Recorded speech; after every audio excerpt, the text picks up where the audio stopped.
And just as he put a red light in Saul's way, so Saul wouldn't go and persecute it. Let me stop it. See, some of you ain't persecuting Christians by saying you ain't Christian. Some of us persecute Christ by the way we live. Some of us persecute the Lord every day by the gossip we say about folks. Say amen when you can. Some of us, not you, but I'm talking about us, persecute the Lord by not living godly. Red light, this journey was interrupted suddenly. Sometimes God has to stop us.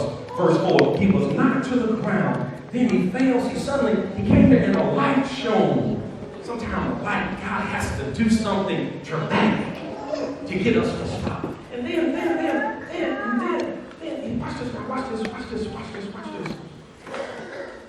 Next, verse 3, look at verse 3. He gets pulled over by Jesus. How in the world? Anybody got a ticket? Anybody ever been doing 65 in a 60? Anybody ever been doing 75 on the interstate and you know the speed limit was 65? And then it's like when you get pulled over, you know how you got two choices. You can be ugly with all of stuff. Why are you pulling me over? Oh, license and registration, please. You were pulled over because you were breaking the law. Say amen when you can. You were pulled over. I know you said I pulled over just because no, you probably pulled over because you're doing something. Say amen when you can. Getting pulled over by Jesus. He asked Paul in verse 3, why are you persecuting me? He pulls him over. The Lord sometimes has to step in and do stuff in our lives. God has to step in and stop us from crazy. Anybody ever kept doing crazy and keep doing crazy and keep doing crazy and keep, come on, you know somebody like that? Not you, but you know somebody like that. Not you, not the person that's sitting in your seat right there. Anybody know anybody that's like that? You keep doing crazy. Come on now. And you realize that crazy is crazy. You keep doing crazy. And God sometimes has to step in and put a stop sign there. God has to step in and put a red light. And say, what you're doing is, as grandma said, ignorant. Don't you know we are our worst enemies? Don't you know we are our worst enemies? Let me stay right here. Watch this now. He gets pulled over by Jesus. Why are you persecuted? And then one of the most important questions, who are you, Lord? Lord have mercy. Who are you, Lord? Sometimes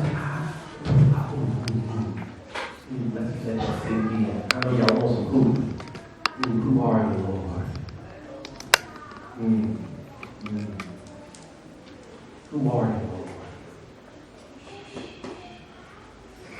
Who are you, Lord?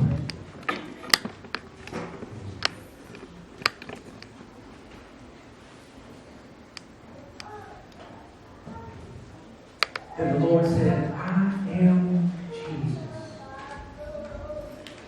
whom you are persecuting. Who are you?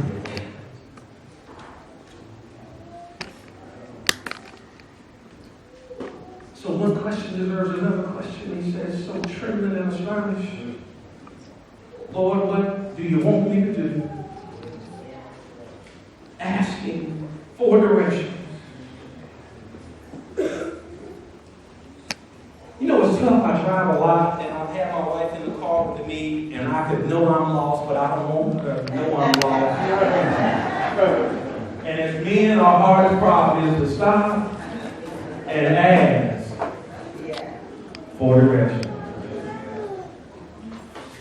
Sometimes we're held up after we hit a red light, after we get pulled over by Jesus, after the Lord speaks to us, and we're trying to see, because you ain't in the right space and the right spirit. You can't receive what the Lord is trying to get you to see if your spirit ain't right, if your ears ain't open, if your mouth is always running. You ain't going to be able to see what God, but sometimes God is trying to get us in a U-turn. He's trying to stop us from where we're going to take us to a better place.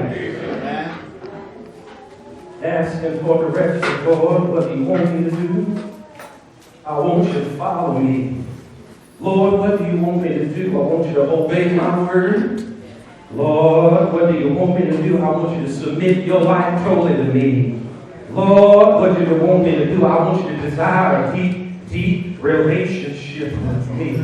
Lord, what do you want me to do? I want you to follow my word. Lord, what do you want me to do? I want you to pray over my word. Lord, what do I want you to do? I want you to feed the sick. Visit the sick and feed the hungry. Lord, what do I want you to do? Because that, he's telling, Lord, Lord, who are you first? And then what you want me to do?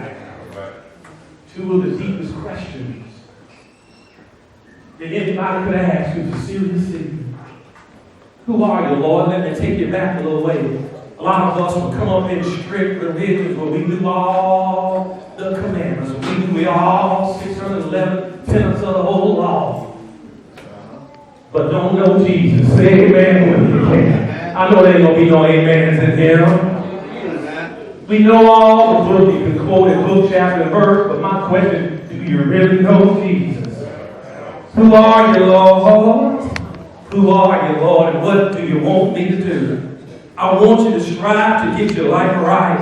I want you to allow me to come in and take over. He says, come unto me, all ye who labor and are heavy laden, and I will give you rest. Some of you can see where this is going. It's going right. Because the two, who are you, Lord? See, a lot of us know the Lord in a kind of an academic arena. But when you've been through some stuff, you know him. If you ever been in a hospital with a sick child, you know him. If you ever lost a sister like you just did, Brother Clifford, you know him because you know he's good to you and you know he's a comforter. If you've ever been in the ICU with somebody and they pull through, you know him. If you've ever been in the courtroom and it didn't look like the case was going to go your way, but all of a sudden you said the charge is dismissed, you know him. If you ever been on the job and they was about to let you go and you was going to get fired if you was late one more time, but you was late